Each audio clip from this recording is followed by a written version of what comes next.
Lindsay Maxwell, and the president of the University of the District of Columbia, Maurice Eddington. So today, Chairman Mendelson and I are proud to stand with this team to announce a new labor agreement between the District of Columbia and the DC Fraternal Order of the Police. Last week, at my situational update, I described how we have experienced a decline in MPD sworn officers over the past decade. There are a number of causes we talked about briefly, including a retirement bubble of some years ago, changes to our public safety ecosystem and funding changes, and in recent years there has been steeper competition for hiring police officers. And since I have been mayor in the last 10 years, it has been my priority to ensure that we're hiring the best of the best, that we are retaining the officers that we need to keep DC safe. And we've always believed that getting back to 4,000 officers is our goal. So currently, we have a lot of room to grow our department.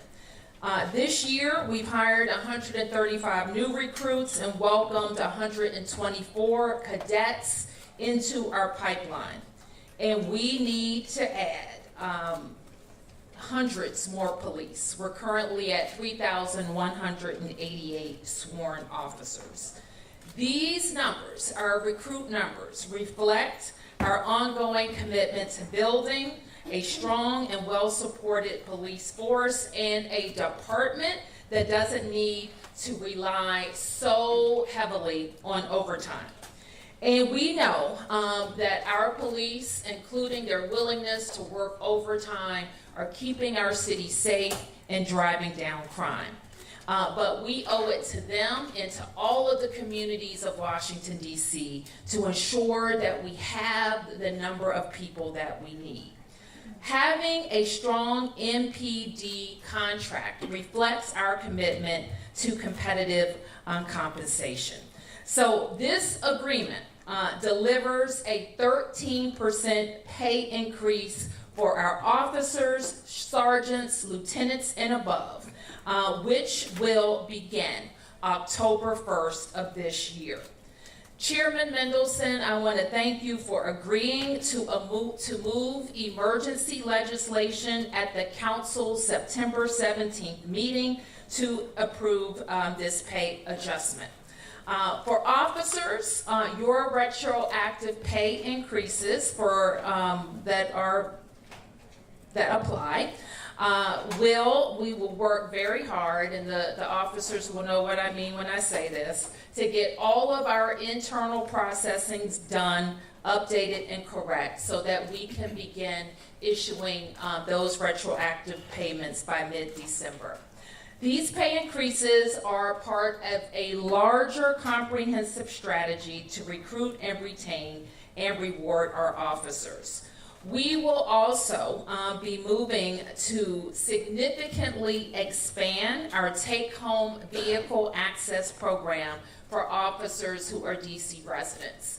We currently have 160 take-home cars, and we want to expand that program by 100 cars. We are also strengthening our partnership with UDC to help our officers and their academy time count as a university credit. And I want to thank President Eddington, and I especially want to acknowledge and thank Chief Smith, who has worked with Councilmember Brooke Pinto, who included this provision in her Peace DC legislation that passed the council earlier this year. And we look forward to working with President Eddington and the UDC board to finalize this program. Today, I will also be issuing a statement of administrative policy related to another bill that's currently at the council that relates to what is called a drop program for police officers and firefighters.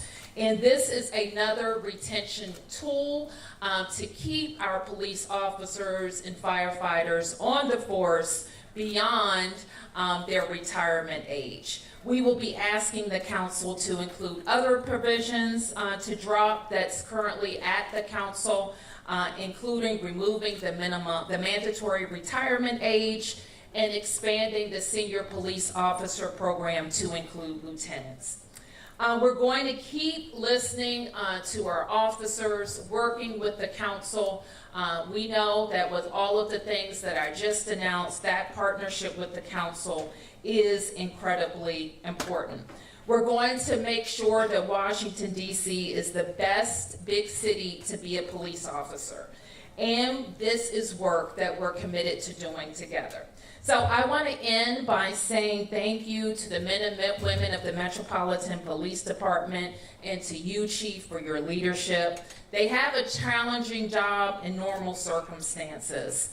They've had an even more challenging job in the last weeks. They played an important role in driving down crime, not just over the last 2 weeks, but especially over the last 2 years. And we are so grateful for their work. So with that, I want to turn to Chairman Mendelson, and then we'll hear from Chief Smith, Dr. Eddington, and we'll be able to answer a few questions. Thank you, Mr. Chairman. Thank you, Madam Mayor. Good morning.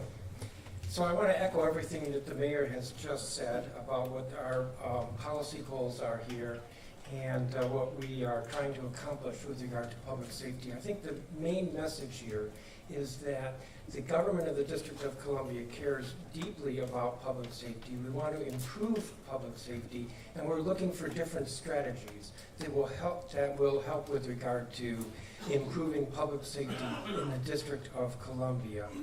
I want to say that the challenge of the number of officers that we have in our force is not unique to the district. We see that with every police department in this region, and we see it with police departments across the country. And there are many different police departments in this region, as you know, and they're all struggling with recruitment. So we're looking for tools that will improve our hiring ability. The current recruit class, as I understand it, is slightly higher, a little bit higher than what it has been traditionally for the last several years. That's a good thing. That's a trend that we want to see grow. So we're looking for different incentives. This contract is important, and I just want to confirm what the mayor has said, which is that I will be presenting this contract to the council when we come back on September 17th, which I think is 2 weeks from now. I expect that the council will approve the contract. This is a different council than what we had in 2020.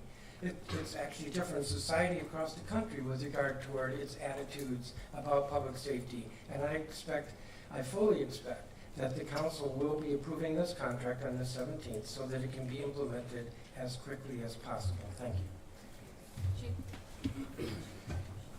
Good morning, everyone, and thank you, Mayor Bowser and Chairman Mendelson. Today's announcement is a welcome news for the men and women of the Metropolitan Police Department who deserve our greater appreciation for the work they do around the clock with keeping our city safe. Over the last 2 years as Chief of Police, I've said time and time again that I'm always impressed by our members' dedication and service. Every day, no matter what the challenge is, they rise to meet the occasion and they rise to meet the moment. The crime reductions we have seen over the last 2 years speak to their efforts. I'm happy that our members will be receiving a pay increase for the job they do, often risking themselves, protecting others. While this collective bargaining contract agreement is welcome news, we can also help our members by increasing the size of our workforce. We currently have 3,188 sworn members, and we know that we need at least 500 additional officers to meet our current staffing needs. We also know the market is highly competitive. The need to recruit officers is a challenge that agencies across the country are facing, and we continue to take the steps necessary to grow our department. I'd like to thank President Eddington as we are in discussions with the University of the District of Columbia to help support prospective officers, offering a reduced requirement in college credit hours to applicants, but still ensuring that they have the credit hours necessary to become police officers. There is a reason why college credit hours are required. However, we are not eliminating that requirement, but we are offering additional incentives to achieve that. The announcement of the collective bargaining agreement, the college credit incentives, as well as the take-home vehicle program will make our agency one of the most competitive in the region. If you know anyone interested in a career of service with the Metropolitan Police Department, please have them contact us. Visit joinmpd.dc.gov for more information on how to begin the application process. I also want to take a moment just to thank our recruitment team for the work they do to attract recruit officers from around the country. Our recruiters are hosting events at universities and military installations across the country. And I'd also like to thank our friends at UDC for their partnership. Thank you, Mayor Bowser. Thank you, Chairman Mendelson, for this great announcement today. Thank you, Chief. Thank you. Good morning. I just want to express my high level of enthusiasm and thanks to Chief Smith, Madam Mayor, Chairman Mendelson. The University of the District of Columbia is very excited to play a role in helping the district in its efforts to retain officers. And as you heard, we are finalizing a partnership with MPD that will allow officers in the academy to receive what we call credit for prior learning. So some of the training and educational experiences that they receive while they're in the academy can be applied towards the credit hour requirement. And so what this will do is hopefully help the MPD be more attractive in its retention efforts. And so as president, we are very excited to continue to strengthen our role as the district's safety partner. Thank you. Thank you very much. So those are our key recruitment and retention announcements today for MPD, and we look forward to working with the council in the weeks ahead. And we can answer a few questions. Any questions?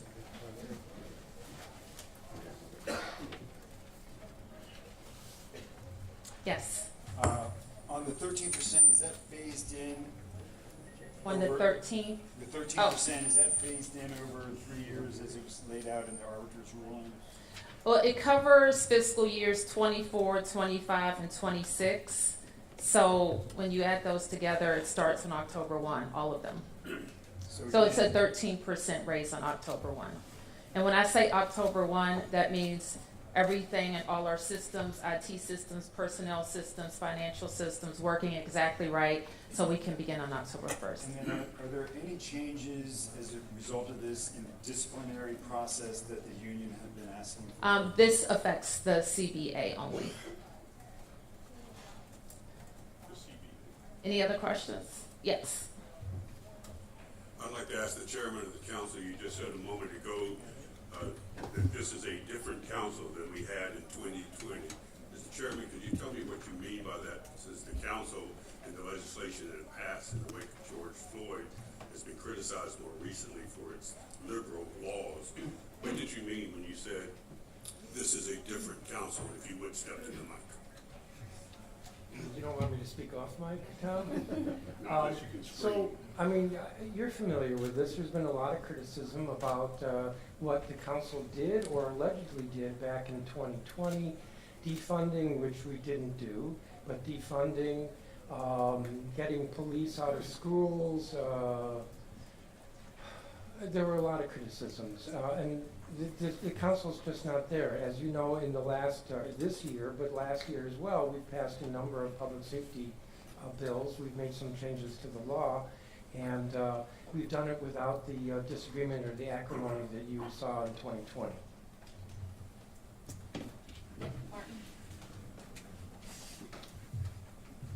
Chairman, so go back to the mic, sorry.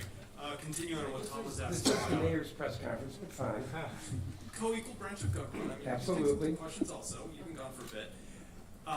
So speaking about this being a different council, one thing that the council did do, which has been severely criticized by the police union especially, is this comprehensive police and I think justice safety bill, I forget the full name, but police reform bill that limited the ability of the union to actually negotiate on discipline.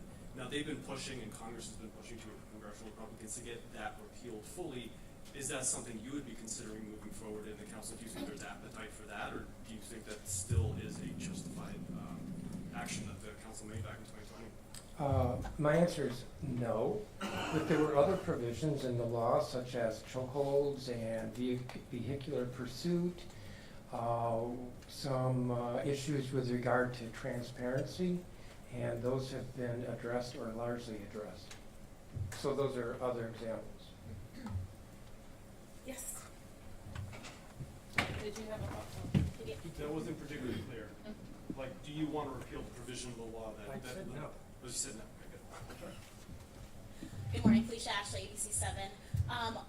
You all have mentioned the goal or the key number here is 500 officers, and this seems like this may be something to help get us there. Is your hope hearing the work that's being done right now to continue gaining officers would have a role in some of the federal surge we're seeing possibly back off with the city now putting in extra steps to get the officers that we want? Well, let me be clear. We've been on a path to rebuilding our police numbers for the last 10 years. And we have had years where we have had higher recruitment than attrition when we were addressing the retirement bubble. We put in place housing incentives, signing bonuses, and everything should be on the table in terms of how we increase the number of officers we have. So absent any federal action, we need to add to our police numbers so that we can relieve our officers of the demands of overtime that they're currently experiencing. That they do, and they do willingly, because they know when the chief calls on them to deploy them and they're needed, they show up. But from a management perspective, certainly that's not the most efficient way for us to run a police department. So we want to make sure that we're adding the officers that we need. Yep. Mayor, can you give us an update regarding overtime use since the federal surge? I know last time you were asked about it with your update, and then a follow up. I know you released your mayor's order, and I think last time we talked to you, you had mentioned we're working on something, but there's been a lot of questions about there's no timeline, like an end date to it, and if there's anything that you want to say about that, why it was written in this manner. Sure. So let me start with your last question first, and I have to say that there seems, I think the last time I was with you, I had a similar, trying to make sure that we have the record straight on what we communicated in the mayor's order. And I have to say that there was a Washington Post headline that circulated that was simply false. I went back, I reread that order, and in the hundreds of words that were in that order, there was no mention of welcome or welcoming. So that headline was false. And sadly, I think it was intentionally misleading. Let me tell you without equivocation that the mayor's order does not extend the Trump emergency. In fact, it does the exact opposite. What it does is lays out a framework for how we will exit the emergency. The emergency ends on September 10th. The only way it can be extended legally is by the Congress. So I want the message to be clear to the Congress. We have a framework to request or use federal resources in our city. We don't need a presidential emergency. Yep. You guys, can I follow up on that? Sure. That's pretty strong language. It's accurate. The Washington Post Yep. intentionally had a misleading headline. It was misleading. Can you expand on that? I mean, I've that's said all I need to say, Mark. If they say that we were issued a statement that was welcoming, that is false. Mayor, you said it was intentional. That's what I caught me. How do you know it was intentional? Well, this is what I know. They changed it, so I think they recognized that it was false. But I'm not sure why you would write it in that way and choose to describe the mayor's order as a signal that it wasn't. What it is, as I explained in my situational update the week before, is a framework that we will use inside government to deal during the emergency and after the emergency. And that's a fact. You ask about the timeline. Some of my mayor's orders have end dates, and others are rescinded by a follow-up order. And that's how this one will be dealt with. Yes? Yes. So there are obviously things in our current situation that the 30 days does not apply to. Like the federal presence here is under that March task force order. The National Guard is its own thing.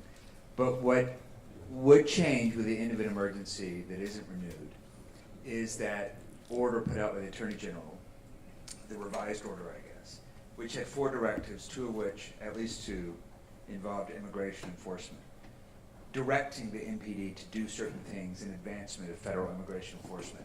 Do you see, if the emergency is not renewed on September 10th, do you see a specific concrete change in MPD's approach to immigration enforcement or partnership with the feds when that directive expires? You're right to point out that the Home Rule Charter in this 740, which is implicated, compels me to provide MPD services for a federal purpose. The AG order specifically outlines some requested MPD services related to immigration enforcement, which is a federal purpose. Those expire with the presidential emergency.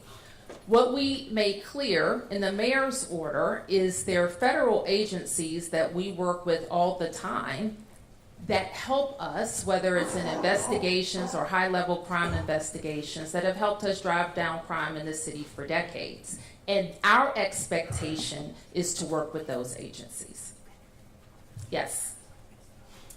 2 questions. With the new 13% increase, can somebody say what the starting salary is now just for an officer? And then also you mentioned the signing bonuses and all that. Is that still in effect? And did that seem to be helpful? Chief, do you want to speak to that? The helpfulness?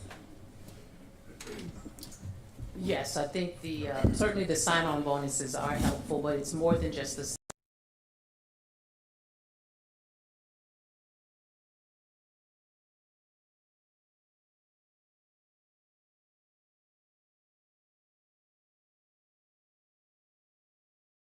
University of District of Columbia. They earn their 60 college credit hours or an associate's degree, and then they join our Recruit Training Academy, and so that has certainly been helpful. We have also kind of expanded, if you will, our reach with our recruitment team that I stood up in 2024 to ensure that we are also going outside of the District of Columbia and also building a partnership with our military installations in order to ensure that we're recruiting additional officers for the MPD.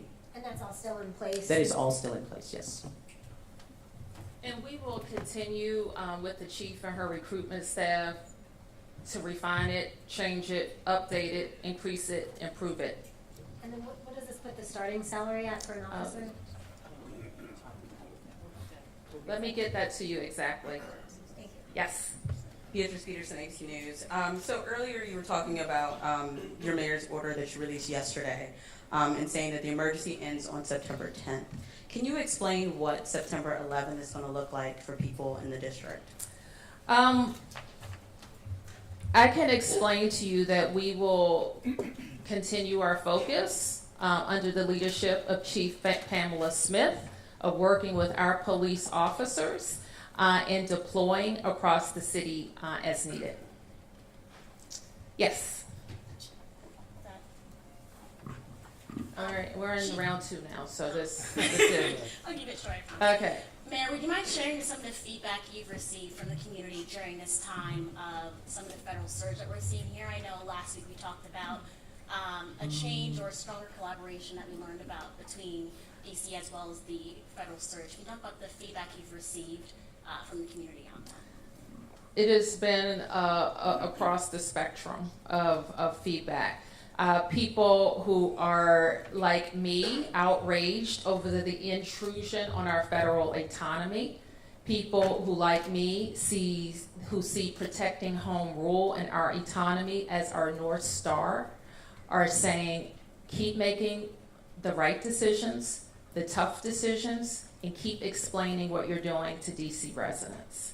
I hear from other people, why did you do that? What did you say? And I talk to them about why I did that. I've spent a lot of time talking about the Home Rule Charter, what it requires, and also talking about DC statehood and how that is the only vehicle to us not having an intrusion on our autonomy.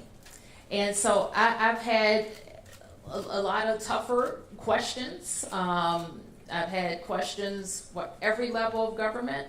And so we have worked hard. We stay on the phone. We stay in meetings, keeping people informed of how we're going to get on the other side of this. Yes. This could go to you or Chief Smith either way. The one thing that I've always noticed when the data comes out on overtime is that it's somewhat evenly split between what DC pays and what the feds pay.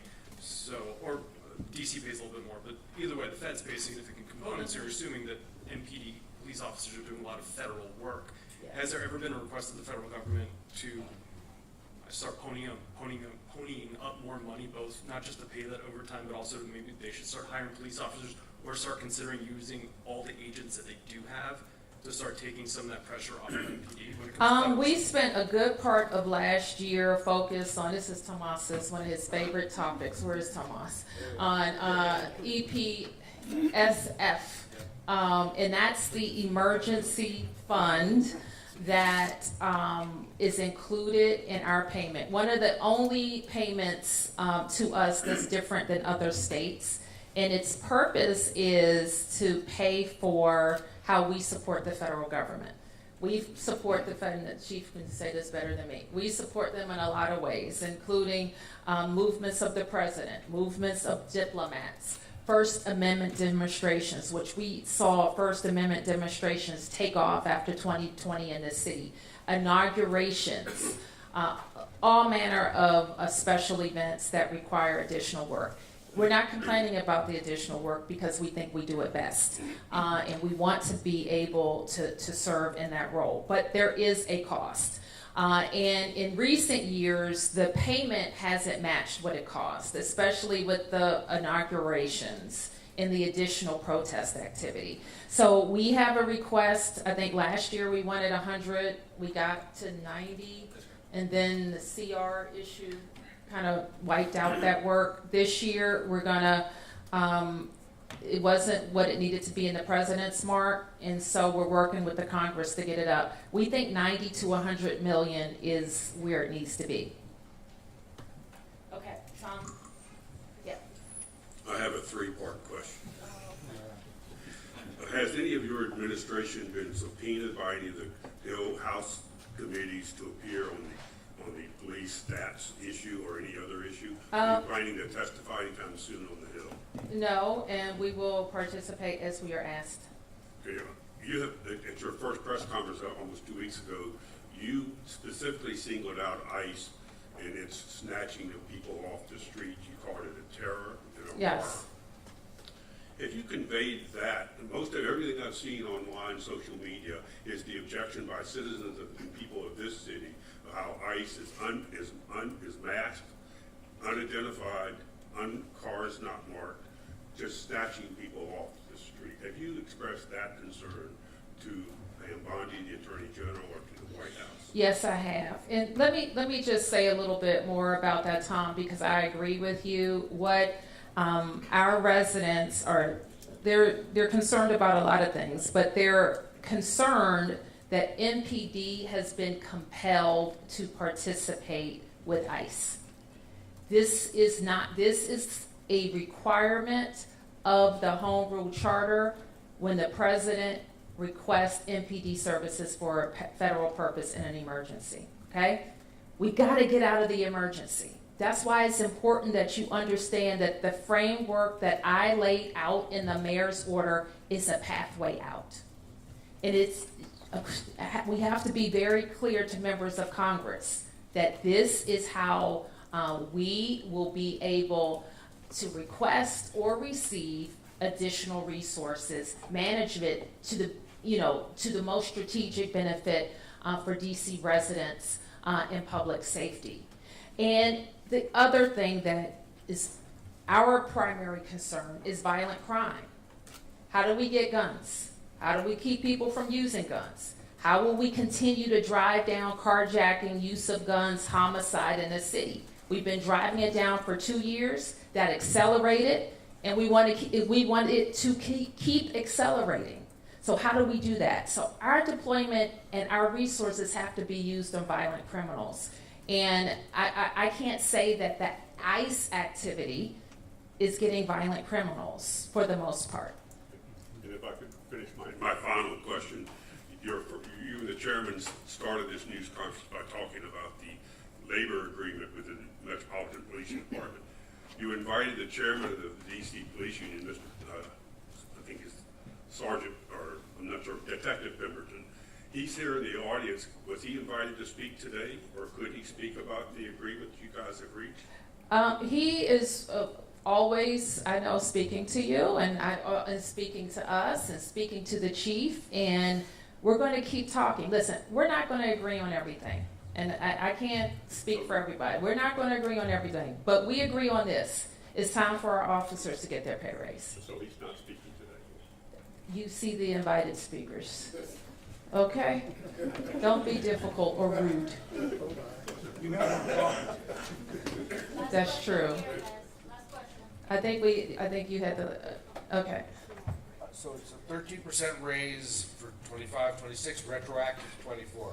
Is there an estimate on the total outlay, what that's Oh, to Lindsay, cost? do you have that number? Do you know the total? It is 24, 25, and 26, which is why, as we enter into fiscal year 26 in October, the mayor said the totality of the agreement will be effectuated at the first pay increase, because all 3 years will be seen in the first pay bump that officers get. The total outlay is something that we don't know the precise number until we actually run the payroll, because when you run the payroll, your assumptions get much more refined. Our estimates estimate the total cost of it, excluding any retirement implications, at between $200 and $220 million. Oh, I had one more detail. Yeah. Okay, sorry. In DC, we are unique, so when we pay for anything, we have to show how I paid for it over 5 years. So when I gave you that number, that is not just the cost of what will be seen in the pay increases, it's the cost of carrying those pay increases forward over our entire financial plan. So it's a 4-year total. So it's not the total amount for the first paycheck that folks get is not that. That's the 4-year total for our whole financial plan. And we put in the budget the ability to pay for the entire financial plan's worth of pay increases for MPD. Now, as context, we have 13 unions that we negotiate CBAs with. 13. Our 2 most expensive are police and teachers. We also have major unions that are with some of our just outstanding civil servants. There's also waiting for negotiations and compensation. Fire, teacher aides, principals.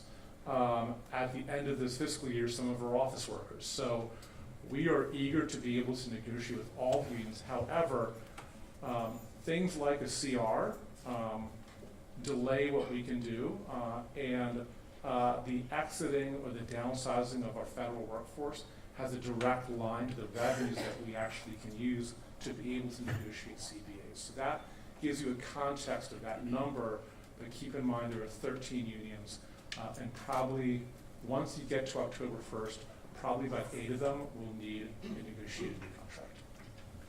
Okay, last question. If I could just I have a multi-part follow up on Tom's question about the investigation into the crime data. Chief Smith, have you or any of your command staff been interviewed by the Department of Justice regarding their investigation into the crime statistics? We've had a few maybe 1 or 2 that have been interviewed by DOJ. Yes. Have you personally been I have interviewed not. yet? Do you know if you will be? I'm not sure if I am. I will cooperate as I would expect anyone else to do it. I appreciate that very much. Mayor Bowser, you've got a lot on your plate, obviously. Congress is back. Yesterday, House Republicans held a press conference. This morning, Senate Republicans will be holding a press conference, all talking about various pieces of legislation they plan on introducing that would have, multiple, everything from blocking the council's secret meetings that the press are not allowed to come to extending the crime emergency and numerous others. I'm wondering about your concern about all those different pieces of legislation you're gonna have to fend off. At the same time, you could be facing another CR, and I'm wondering if you know if that's been resolved, that the language won't be the same as in the last CR. And then the budget is still with the Congress for their approval. I don't know when the clock ends on that, their 30 days to approve that, but they could add riders to that. So there's a lot that you will be facing. I know there's a lot in that question. There's a lot in that question, and welcome to my world, and thank you for pointing that out. It is a complex, but it's a complex world to navigate, and I'm just really proud of my team, and I'm grateful to DC residents for their questions, their comments, their concerns, even the tough ones, for recognizing that we have a lot to navigate. It's important that we keep our eye on the prize, that we maintain our home rule and autonomy, that we deliver high quality services, that we balance our budgets, that we remain a city where people want to live, work, and grow their families. And we deal with all of the interference that's coming our way. What should remain clear to our residents and become clear to those who are watching us around the nation is that we're different. Sometimes that's good. There's only one DC. But we're different because we don't have senators, we don't have members of Congress voting for us or protecting us, and we're not truly autonomous. And I shared with somebody that people don't know that always about us because we move around the world in a big way. We have a big footprint. We get a lot of important things done. And so people don't realize our vulnerability because we have excelled despite it. And it is a reminder to everyone that to make our democracy more perfect, the citizens of Washington, D.C. have to be fully represented. Thank you, everybody. Thank you, Mary, everyone. Thank you.